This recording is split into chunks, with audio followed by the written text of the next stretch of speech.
So, given that there are these systemic factors which are inherent to the healthcare sector, and then you have societal and these external factors that are contributing to this whole problem, what are some of the steps that you feel that should be taken to mitigate some of these challenges, or address some of the problems here? See, the answer lies in prevention. If you are able to prevent and reduce this to the minimum, I think we have won. Because we can't eliminate crime. I mean, just because you have a strong law and all that, that doesn't mean that people will not commit a crime. They will. But can we reduce it to the minimum? Can we mitigate it? Can we prevent it? That I think is it should be the more should be our focus. So there are multiple things that we need to do and at multiple levels. This is what I believe. The first one is, of course, strengthening the policy and the law, which everybody is talking about. That there need to be special laws, and the laws should be strict. There should be deterrence and punishment, etc., etc. There should be so that enactment of the legislature towards enactment of a law is already being considered and happening. So I don't want to spend too much time on. I would say that our legal experts, the judiciary, the politicians, the parliament is wise enough to do it. Now we have to create an environment to pressurize them to do this, which I think has happened now, and I expect that this will happen. That a law which is probably makes sense with some serious deterrence should be brought in, because no healthcare worker. So I mean, I just want to understand one thing. Can you misbehave on an airport with a security person? Just try and do it. Can you misbehave with a pilot? So you can't do that in an airport, you can't do it with a pilot, but you can do it with a government doctor or a government nurse and get away with it.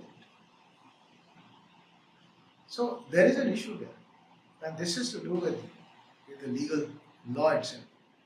Although the same law is probably applicable. But to me, the more important part is, apart from the law, is the enforcement of the law. And I want to focus on the enforcement of the law. Now, enforcement of the law is, I think, absolutely laxative. So imagine that I get slapped by a patient in my outpatient department. Did I have any injury? No. Can I show to the police person that look, I got slapped? There is nothing. There is no physical, evidence that I got slapped. So I go there and say I got slapped. I mean, he will wonder, this is not even an injury, under what section, this, that. So he dilly-dally, it's a problem for him.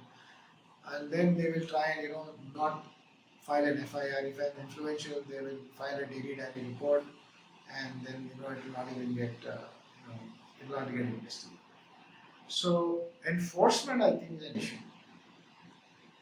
Which I think again is being addressed, that there is a system now where it's saying the head of the institution will report the matter, and there is a SOP being created, which is very, very good, very important.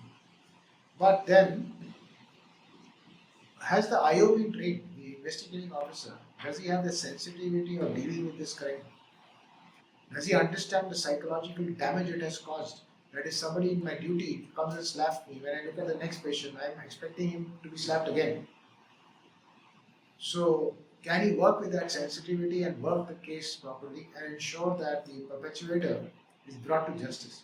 So, law enforcement training is important. Law enforcement sensitivity is important.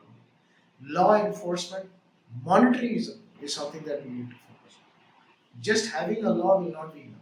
This is my thinking. So, I think it will require a far more comprehensive approach, both in terms of having a law and enforcing it, which I think are my friends in the legal fraternity and the judiciary will probably be more competent to handle it. But as a doctor, I would request them to please look at this extremely seriously, because it is enforcement which is a problem.